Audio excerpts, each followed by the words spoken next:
Okay, so we are up to class 3 in the book Defiance and Devotion.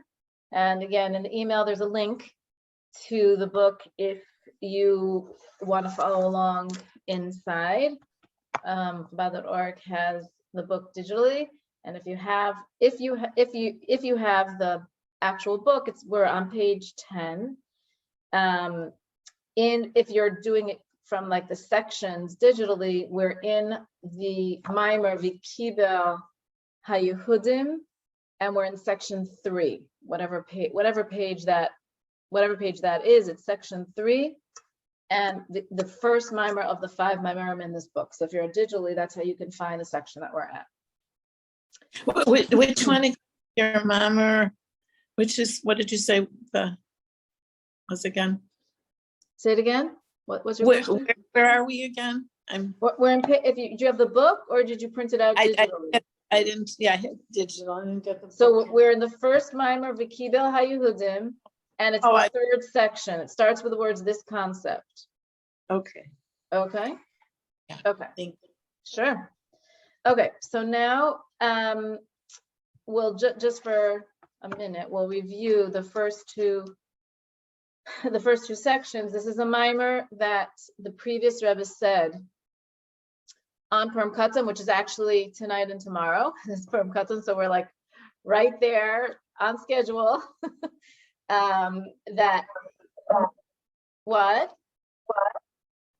Oh, excuse me. Can I just ask if we could do this class in memory of my father? It's his 29th yortzeit. Yitzchak Velvel Halevi Ben Yudel. Sure, absolutely. Yitzchak Velvel Halevi Ben Yudel. Whoops, sorry, go ahead. I meant to ask before. I'm sorry for interrupting. Okay. So his neshama should have an aliyah. Well,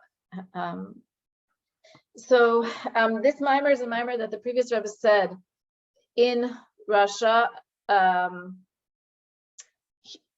in Moscow on Purim Katan, when he knew he was being under surveillance already, and he was talking about the theme of Purim, right? It is Purim Katan tonight and tomorrow. That Purim Katan happens when it's a leap year on the 14th of Adar 1,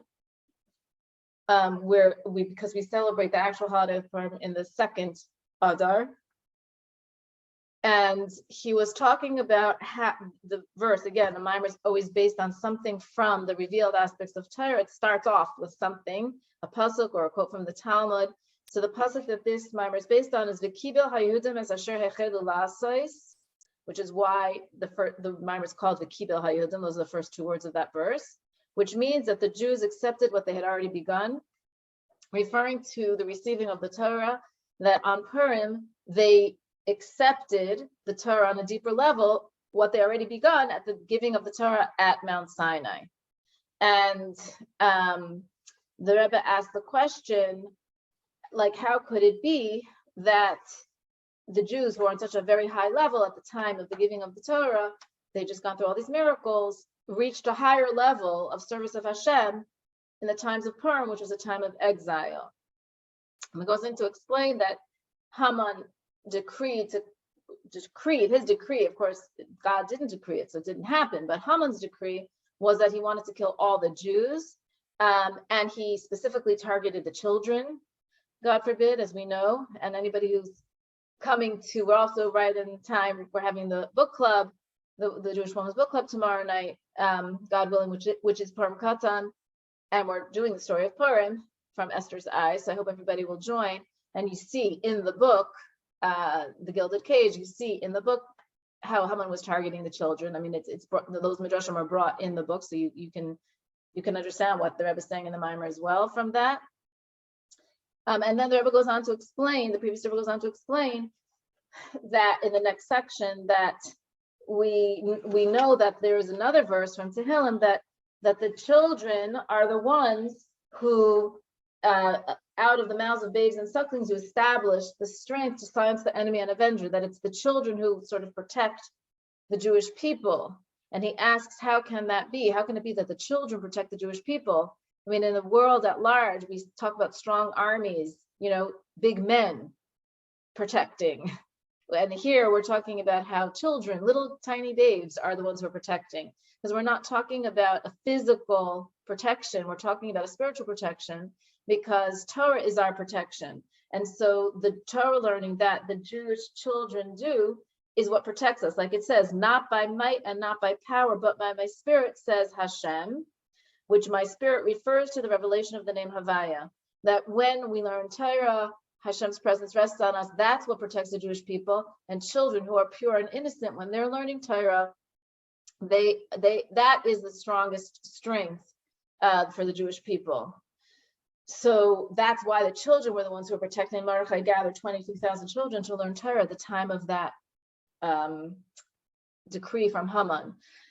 But the Rebbe goes back to reinforce the question: how could it be that the Jewish people were stronger in their acceptance of Torah at the time of Purim, when they were on a low level, and it was the time of exile when God is hidden from us, versus at the time of the giving of the Torah when godliness was revealed and they were on a very high level. So why are we saying that they accepted, meaning at a deeper level, what they already began at the giving of the Torah? So we sort of came back to that first question. So now we're in section 3. Okay, any questions before we continue? Okay, so section 3, again, if you're in the book, it's on page 10. If you're digital, it's the first mimer of Defiance and Devotion, section 3. This concept can be explained as follows. It is written, your people are all righteous. V'amech kulam tzadikim. We say this before we say Pirkei Avos. They're the branch of my planting, the work of my hands, in which I take pride. This is a very famous pasuk.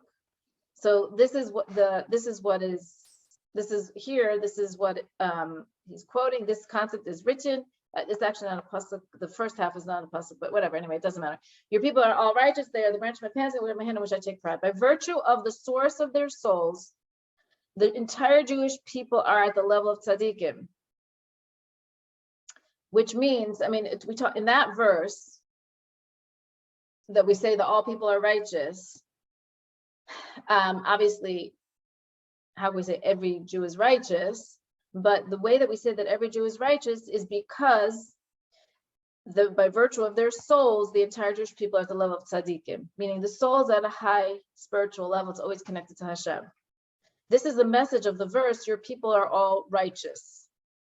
Your people, God's people, who were conceived and born in holiness and purity as prescribed by the Torah, are at the level of tzaddikim. This is the general explanation. Then he has a question, like how could this be? On the surface, this statement is problematic because the level of a tzaddik is elevated indeed, right? Especially when we define a tzaddik according to Lubavitcher Rebbe, which is a person who never sins in thought, speech, or action, and can't ever sin in thought, speech, and action because he has no desire to sin anymore. Like that's a very, very high level. In the Gemara, it talks about a tzaddik as somebody who has more mitzvos than averos, okay, because he is righteous in his judgment, meaning if he's judged, he's going to be victorious in judgment.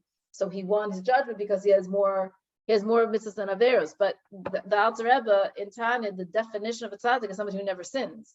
So how can we say that Amech Kulam Tzadikim, your whole nation is tzaddikim, when maybe there's one person, right, myself, let's say, right, I can't say I never sin, so like, how could it be that everybody is righteous?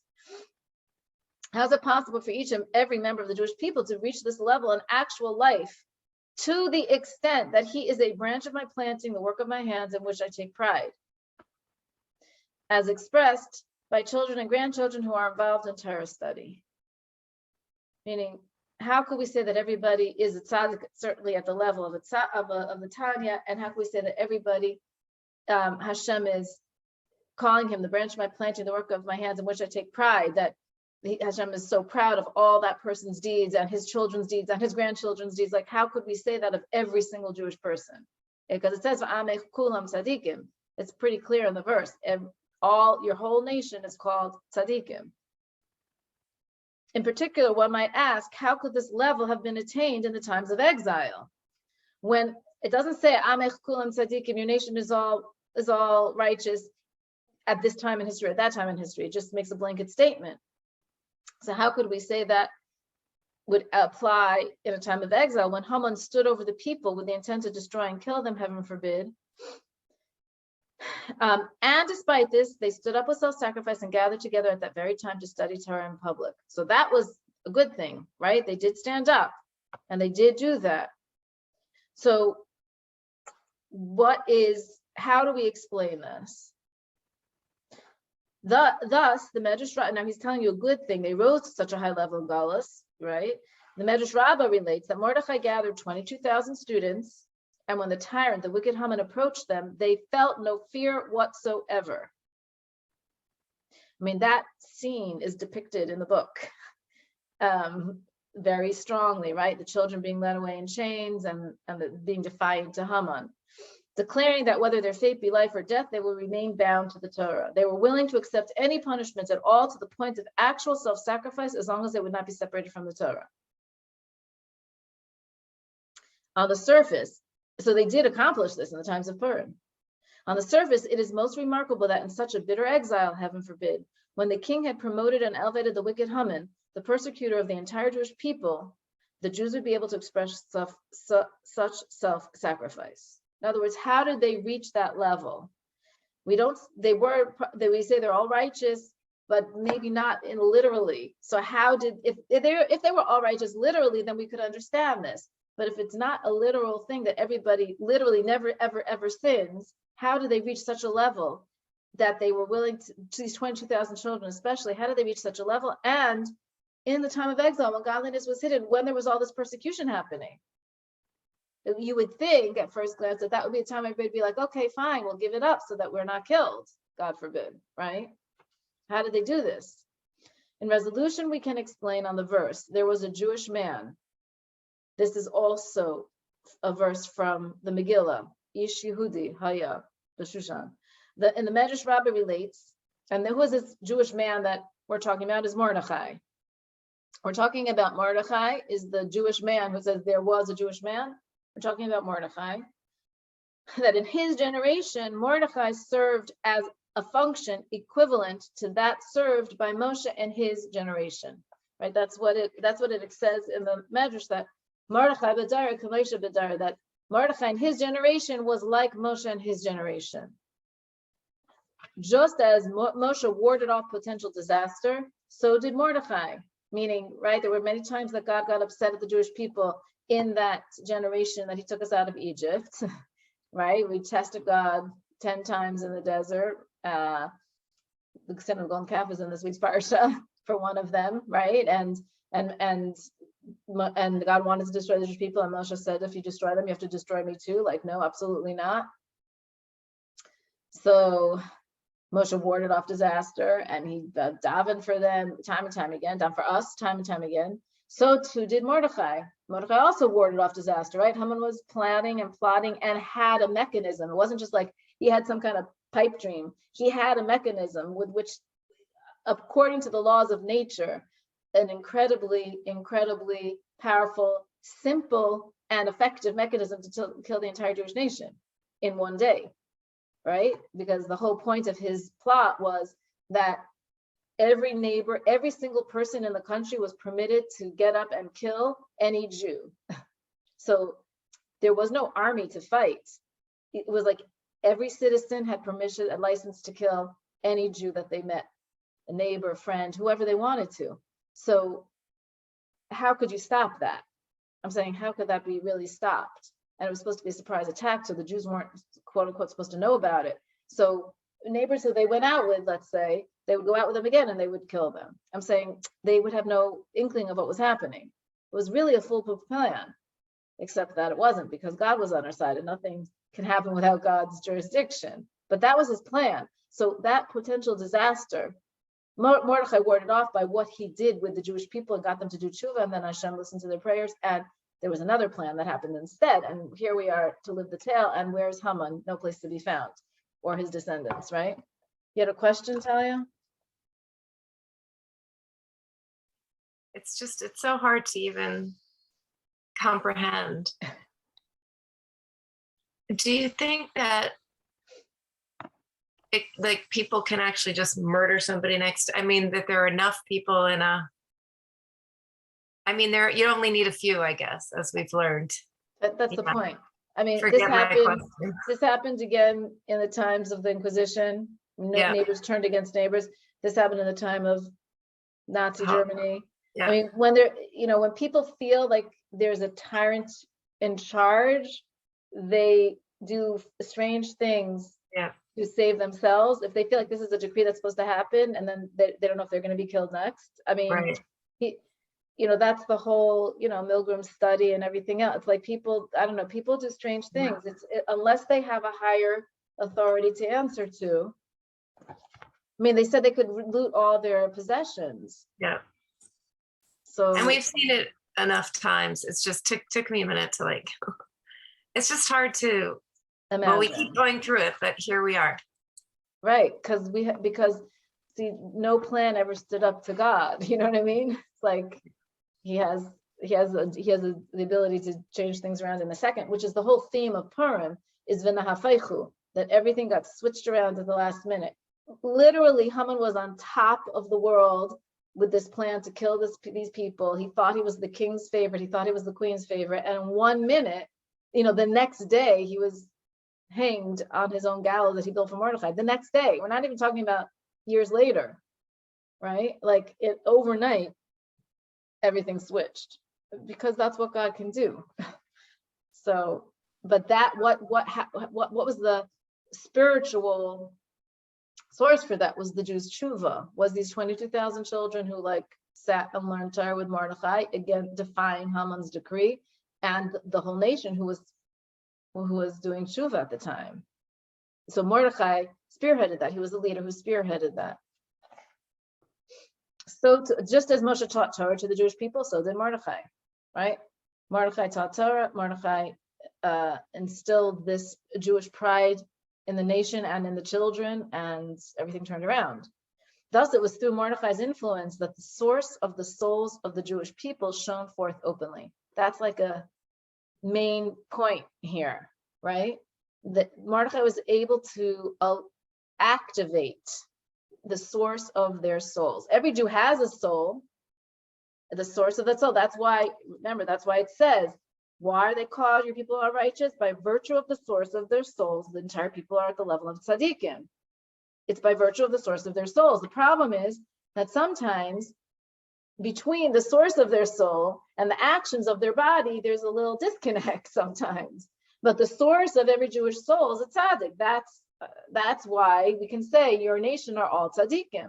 And he's asking a question, but he already gave us the answer. Do you know what I'm saying? Like that's sort of the previous type of style in a way, right? We're saying the source of the souls are tzaddikim. That's why we can make that statement. But on the surface, we have a problem with this statement. But on a deeper level, understanding that we're talking about the source of the soul, every Jew is a tzaddik. So what did Mordechai do? He activated the source of their souls. Okay, so that's wonderful, amazing. They did tshuva. The children even got involved. And Haman, what's a Haman? Nobody even knows who Haman is anymore.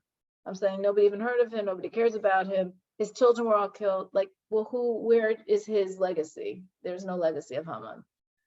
We remember him as an evil person who had an evil plot that was thwarted, thank God. Same thing with Inquisition, honestly, right? Thus it was through Mordechai's, and it was with this power that the Jews stood up with self-sacrifice in their practical observance of the Torah and its mitzvos. Like that's what happened. They had self-sacrifice for Torah mitzvos at a time when they had been not behaving the best. Mordechai activated their soul so that their soul became activated and their behavior changed. They did tshuva, they were learning Torah, they returned to Hashem, and we know the miracle of Purim happened.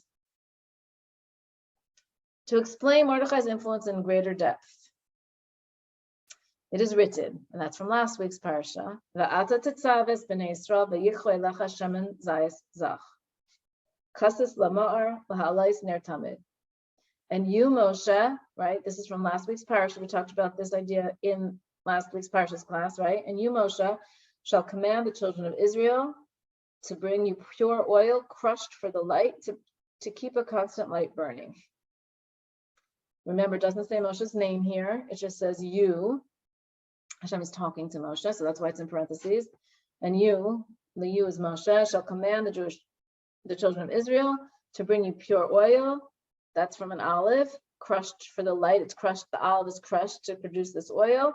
And this is gonna be used to light the menorah, to keep the constant light burning of the menorah. So that's the mitzvah of that verse on the surface level. But this verse raises several questions. So there's 5 questions here. So anybody who learned the Maimer Untitled Chapter in the Monday class years ago, this, as we mentioned in the beginning, this is the Maimer of the previous Rebbe that our Rebbe's Maimer Untitled Chapter is based on. So a lot of this is going to sound a little familiar. Even the fact that it's comparing Mordechai to Moshe is brought in that Maimer. And this verse that starts Untitled Chapter, that is the Maimer of our Rebbe, that he begins with this verse. And he asks these same questions that the previous Rebbe asks, and he develops the ideas that are in this Maimer as well.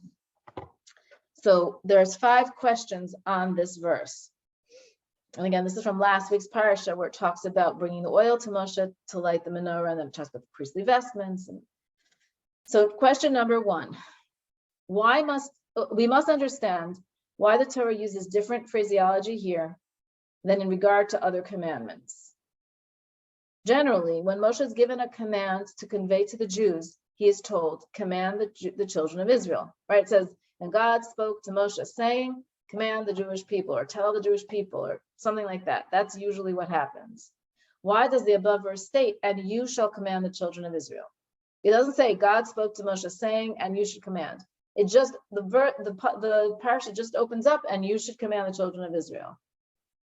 It doesn't have a whole introduction. God said to Moshe saying, tell B'nai Yisrael this, that, and the other thing, right? So this is a different, anytime there's a difference, like a change from the protocol, it means the pasuk is saying, pay attention to me, I have a lesson to teach you. It's not just the regular run of the mill. So that means there's something remarkable, remark on it and learn something from it. So the question is, what do we learn from it? Like, why does it say, and you shall command the children of Israel? Question number 2, why were the Jews commanded to bring the olive oil to Moshe? Like, what's the point of bringing it to Moshe? Since the lights were in fact lit by Aaron, it would be seemingly appropriate that the oil be brought to him. Meaning, okay, the Jews have to create this olive oil. They want to light the menorah with it. So bring it to the person who's going to light the menorah. That was Aaron. Why are they bringing this to Moshe? Why then does the Torah say the oil should be brought to you, to Moshe? What's the point of bringing it to Moshe? Number 3, also, the expression crushed for the light, kassis lama'ar, is problematic. The oil used for the light simply had to be pure. Why does the Torah mention that it had to be crushed? We know how to get olive oil made, just, pure olive oil. That's what you want to do. Question number 4. The expression for the light, la ma'ar, also raises questions. Seemingly, it would have been more appropriate to say to illuminate or to illumine, la ha'ir, in English and in Hebrew. Crushed to give light, crushed to light up, not crushed for the light. That's like a noun. It doesn't really seem to make sense. You're crushing it so that you can light it and it will shine, not for the light. And in Hebrew, it also doesn't make sense. Kassis lamar versus kassis laha'ir. That's how you would say it more like clearly in Hebrew as well. It's a different conjugation of the verb. Number 5.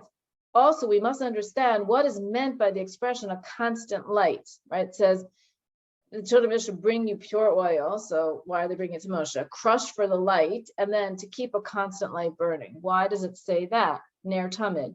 When the Torah describes the candles kindled by Aaron, it says that Aaron and his son should prepare it so that it will burn from evening until the morning. In the morning, they would relight it. Why then does the Torah speak of a constant light in connection to Moshe? Meaning, we go back to the pasuk, and you, meaning why does it say you as opposed to God said to Moshe saying, tell the Jewish people, and you shall command the children. Why the Jewish children of Israel? Why does it say, and you shall do it? to bring you pure oil. Why does it say you? It should be brought to Aaron. Why does it say crushed? Just say it has to be pure. Why does it say for the light? Just say to give light, to light up, to illuminate. And why does it say to keep a constant light burning? It just say, to light up, to get lit, whatever it is. It's the way that it does when it talks about Aaron lighting it, how it actually happens. So basically, every single word in this verse, we have a question on, right? It's like, these questions can be resolved by explaining. There are parallels in the service of God that take place in the soul of man. For the ultimate intent of creation is that every individual becomes a constant light. So that's already one idea, right? That's already one idea of question number 5, right? Because we're trying to explain how this is on a spiritual level. We're trying to make ourselves the constant light. So that's why it's going to say constant light. As it is written, the soul of man is a lamp of God. The light of the soul will then affect and illuminate all the worldly matters with which he is involved. In other words, we are supposed to light up ourselves. In other words, this verse is each of these phrases is going to teach us something else in the service of Hashem. And one point that we learned from the idea of a constant light burning is that we are supposed to have our soul, so to speak, lit up, and then we become a source of light for others and the world, in which what we engage with in the world and whom we engage with in the world. Okay, so synopsis. At the time of Haman's decree, the light in the soul of the Jewish people was revealed. Right? That's what we're saying. Mordechai was able to reveal that light in the source of the Jewish people. With self-sacrifice, what happened as a result of that was, with self-sacrifice, they stood firm in the face of challenges to their observance of Torah and mitzvos. Right? They rose to the occasion and they did tshuva. They started learning more Torah. They did more tshuva. They connected to Hashem on a deeper level. How did that happen in the time of exile when godliness was hidden and there were all these decrees and everything else? Their resolve was inspired by Mordechai, who was an equivalent to Moshe Rabbeinu, concerning whom it is written, and you shall command the children of Israel. This implies that he was granted the potential to connect the Jews to God so that each of them would shine as a constant light. That idea of, Moshe is being used here, they're bringing it to Moshe because Moshe is somehow going to help the Jewish people become that constant light. So to keep constant light burning doesn't just refer to the menorah's constant light, it refers to our soul's constant light, right? Because we have this idea that in general, the candle of Hashem is like the soul of man, or the soul of man is like the candle of Hashem.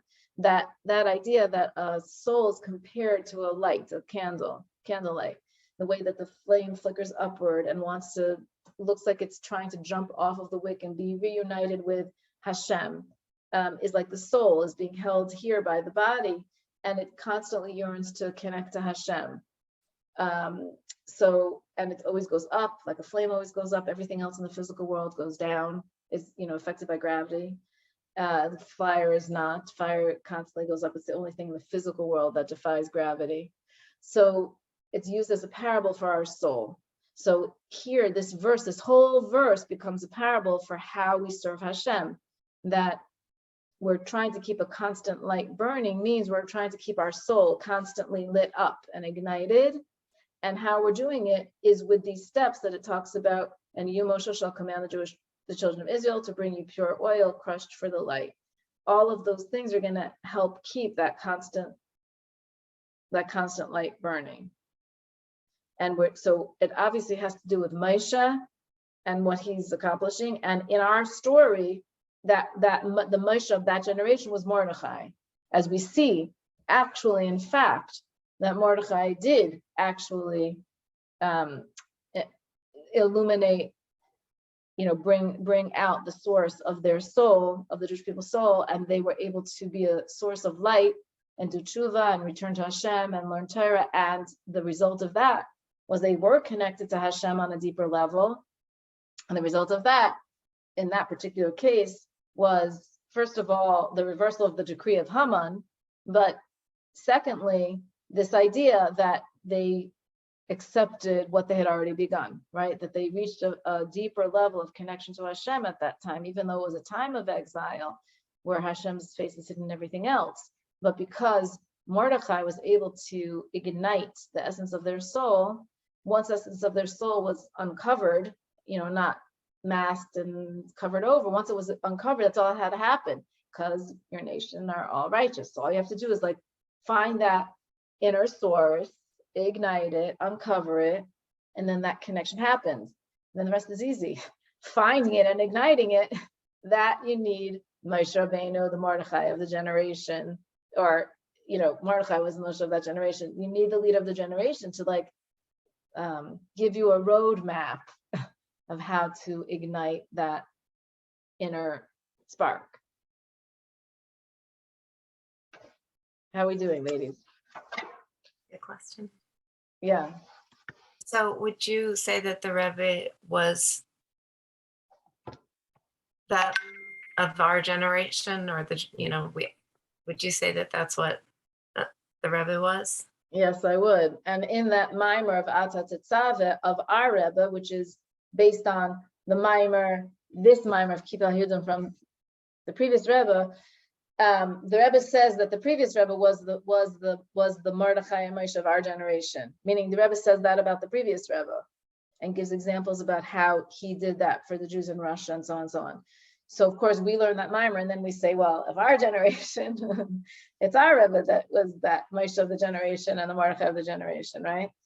In other words, the Rebbe takes this mimer into the next generation with his mimer and talks about the previous Rebbe in that way. And we take that mimer and say, then it also applies to our Rebbe. Yeah. In every generation, there needs to be such a leader that ignites and gives, I guess, hope and connection to God, to the generation. And that's why we're still here. And all these people, Lahavdil, are not. They don't have that connection. They don't, they're not. Yeah. Anything else? Any other questions? Should we go on to the next section of the mimer, section 4? Ready?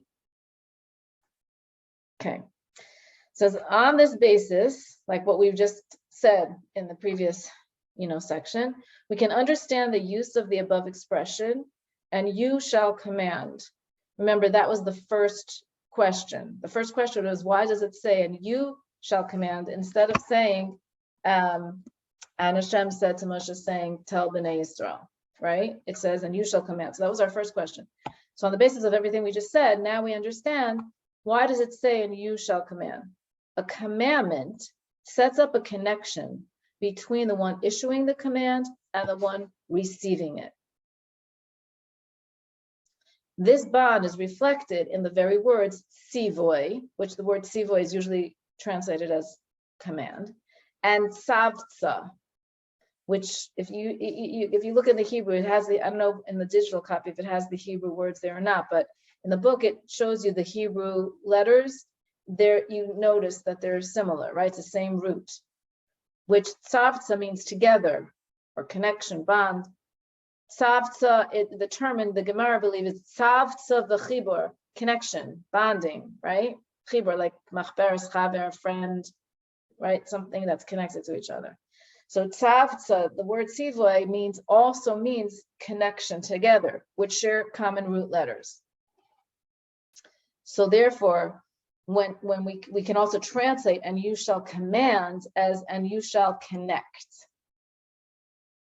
You shall bring together. So we understand that Hashem is saying Moshe is the one who's going to be able to do this. That's what it looks like. Moshe is really, it's God's command, right? Moshe is not the commander, God's the commander.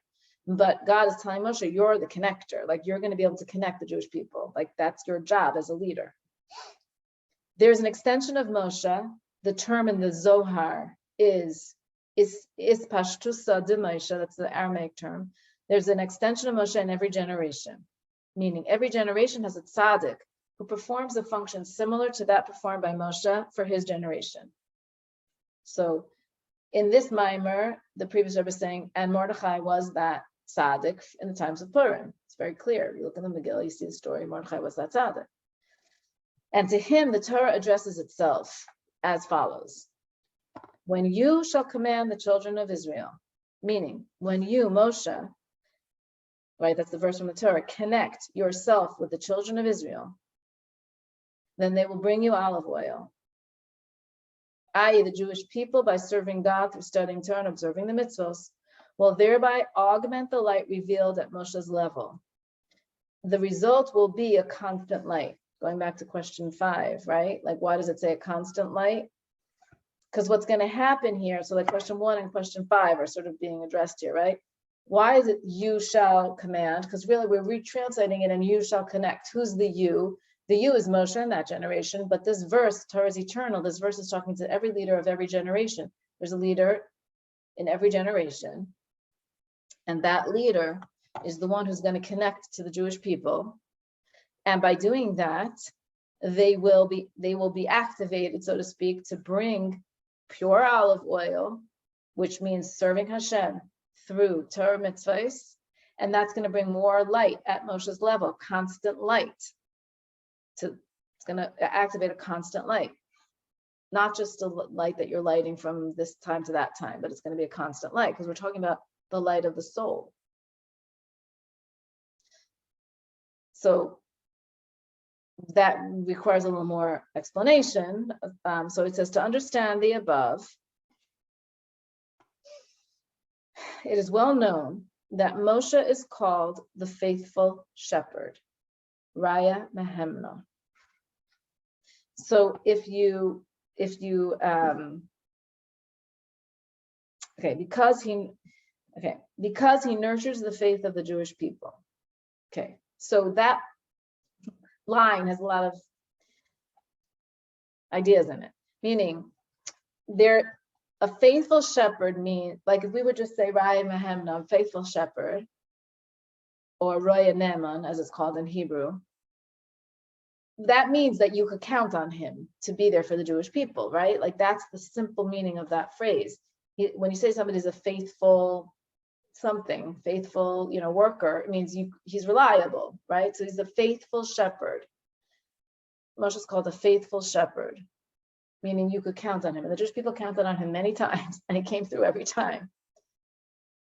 The Zohar, the term, is also translated again on a deeper level, which means not just that he's a faithful shepherd, that he himself was faithful, rather that he was a shepherd of faith, that he shepherded faith for the Jewish people, which means because he nurtures the faith of the Jewish people. So he's not just faithful to the Jewish people, meaning he's reliable, that he's a good shepherd for them. He shepherds their faith, meaning he nurtures, nourishes, activates their faith. He reaches into their soul and turns it on.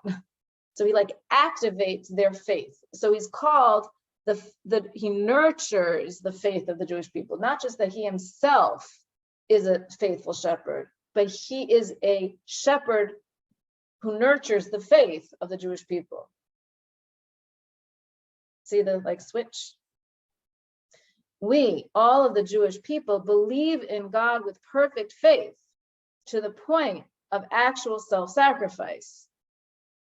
So as it says in Tanya, it says it very clearly in Tanya, no Jew, any Jew given the choice between denying God and giving up their life will give up their life. I mean, if they understand what's at stake, right?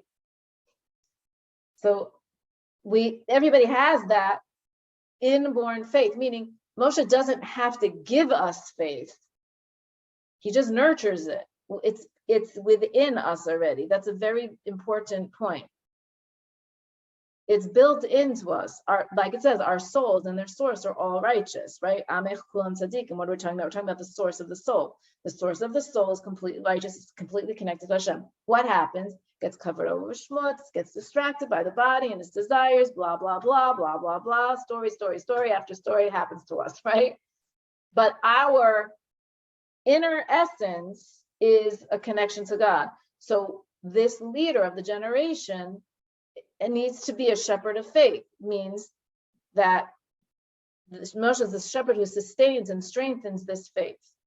Notice, it doesn't say gives us this faith, grants us this faith, anything like that. We have it, it's inborn in the soul. It can get covered over. So this shepherd strengthens it, but he doesn't create it. It's already there. A shepherd does not create anything new, right? He simply leads his flock to a place of fine pasture. He gathers the lambs with his arm and gently leads those who are with sucklings. He guides the little ones to particular pasture he has chosen as being the best suited to their needs. Thus, the Medrash Rabbah relates that Moshe would first take the tender lambs out to pasture among the softest shoots, then the older sheep to feed on the middling grass, and finally he would lead the sturdiest ones out to cope with the toughest grass. Meaning he knew how each sheep needed to be fed so that it would be nurtured the best way. Said the Holy One, blessed be he who knows how to pasture sheep, each one according to his strength, should become a shepherd for my people. In other words, if he's taking such good care of the sheep, he will, and wants to make sure that they're each nourished and nurtured and shepherded in the way they need to be shepherded, he's certainly going to do that for people. This is implied by the verse, from following the youths with sucklings, he brought him to the shepherd of Yaakov, his people. So that's like a description of a shepherd's job, I guess you could say almost, right? So Moshe is thus called a faithful shepherd, one who nourishes and strengthens our faith in God. Right? He's not creating it. Like it says, a shepherd doesn't create anything. He nurtures. So he's called the faithful shepherd, one who nourishes and strengthens our faith in God. As it is written, trust in God and nurture faith. For faith must be nourished and sustained. It's not, we have it in our soul, but it has to be nourished and sustained. The term, it doesn't say this here on the mimer, but we know from other sources, the term emunah, which is the word for faith, is also used in Hebrew. An oimein, which was like a word in Hebrew, an oimein, which is the same root, is a artisan, somebody who's like a trained artist, I guess you could say, right? That they have to act, they work at something, they practice something. So emunah is something that has to be practiced. It's an art. It's a naturally occurring quality in our soul, but we need to artfully practice it to grow it, I guess you could say, in a certain way, right? To make it activate it. So the Moshe of the generation is skilled at helping us access it and work on it and become an artisan of our own faith. He can't do it for us. Just like he brings the sheep to pasture. What's that term? You can bring a horse to water, you can't make it drink, right? He brings the sheep to pasture, but the sheep have to eat the grass. He can bring it to them, and the young ones get the soft shoots, and so on and so on. But the sheep themselves have to eat. They can't just sit there and look at the grass and say, "Well, Moshe, you're not doing anything for us," right? I'm saying, so Moshe can feed us our faith. We have to like eat it and swallow it. You know what I mean? Like we have to ingest it. He can nurture it, and we have to practice it. But he teaches us how to and helps us do it. So he's called a faithful shepherd because he nourishes and strengthens our faith. As it is written, trust in God and nurture faith, for faith must be nourished and sustained. Thus, the Zohar, commenting on the above verse, speaks of the sublime faith being sustained and fed through your acts. Like what we do affects our faith. It's not just our faith affects our actions. What we do also affects our faith. This means that faith needs to be strengthened. For food is included in sustenance. It's interesting. The footnote says the relevance of this quotation here is not obvious. So I'm whatever it is, but faith is compared to sustenance. And this is the function of Moshe. That the function of Moshe is to help nourish and strengthen our faith. And our faith is sustained through our actions as well. I mean, through our learning and our actions. But there's an extension of Moshe in each generation. That's that quote from the Zohar. This refers to the leaders of the Jewish people, the eyes of the congregation. So, right, the whole Jewish people is compared to a body.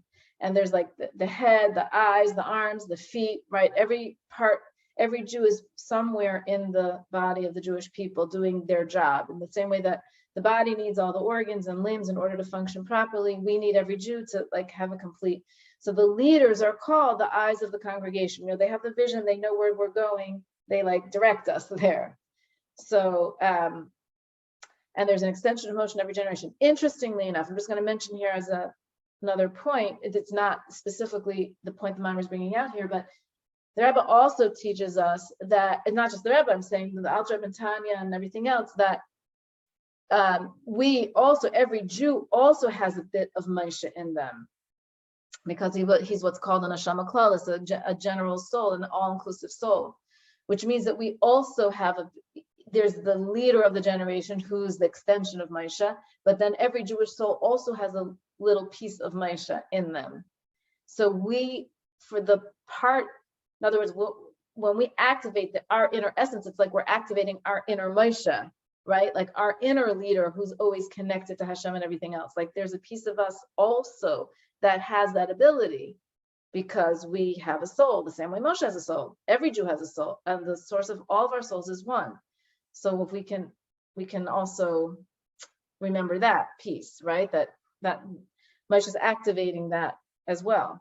So, so there's an extension of Moshe in each generation. This refers to the leaders of the Jewish people, the eyes of the congregation, the shepherds of Israel, who strengthen the people's faith in God to the extent that they're willing to actually sacrifice their lives for the observance of Torah and mitzvos. As we see in the times of Mordechai, right? People went from eating at Achashverosh's party, which Mordechai did not want them to do and was not a good idea and everything else, to literally children willing to give up their lives for Hashem and Torah, and like that's it. We're not,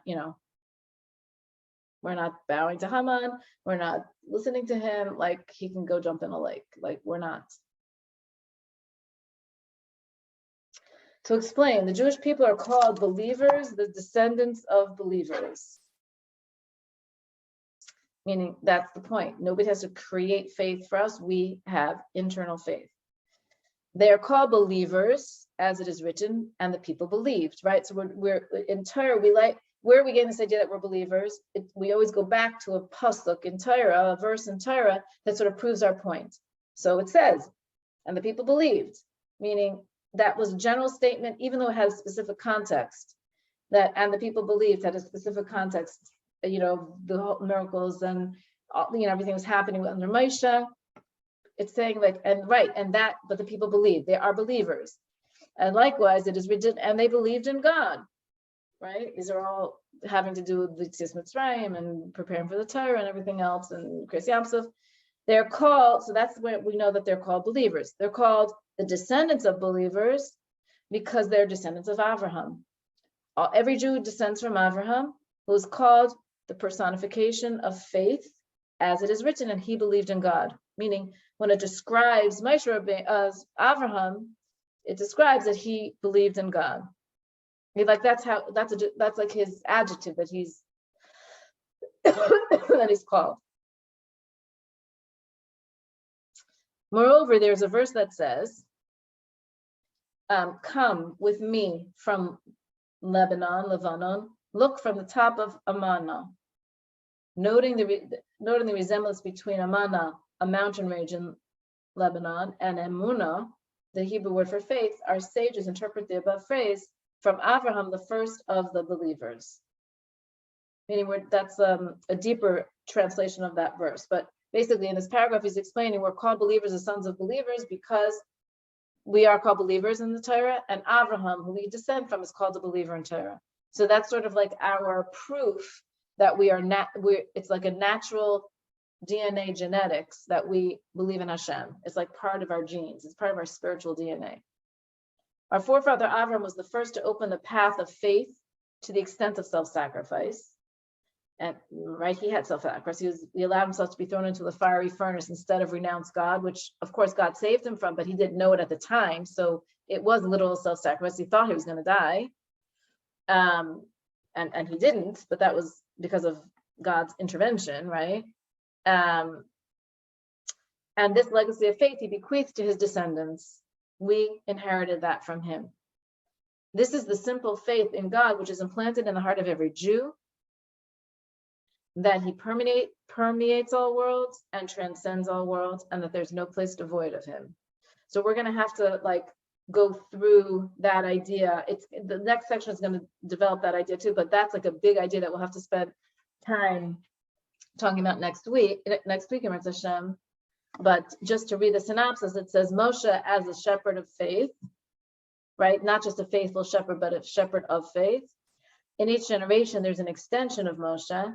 These are the leaders of the Jewish people who strengthen their faith in God, making them aware that he permeates all worlds and transcends all worlds. Meaning that's what these leaders, that's what their job is. And that's what we can expect. And that's what they activate in us. When we'll talk about that idea, it's like the previous Rebbe, it's like, he ends the section with this huge idea of these three levels of godliness in the world, but the leader of the generation helps us understand and connect to Hashem at all these three levels. But I think we need to unpack a little bit the three levels, but we'll probably need to do that next week because it's another idea. It'll take a few minutes to discuss. So basically, what we're saying, in these sections, is this idea that Moshe Rabbeinu is the one who activates this faith, and based on that verse, that's why the Jews are bringing him this light, because he helps them to find that light. They bring it to him. It brings more light into the world, even at his level, and he's nourishing and nurturing this faith, and that's what Mordechai did in the generation of Purim, which is why the miracle of Purim happened, basically. Our Rebbe, again, in the Mimer that he bases on this Mimer, says that's what happened in Russia with the Rebbe, with the previous Rebbe. He was able to accomplish that with it sort of alludes to that, I guess you could say, in the Mimer. It does, alludes to that idea. Anyway, but we're going to have to stop here for today. But hope everybody has a wonderful day. And again, just a reminder about the book club tomorrow night, if anybody can make it.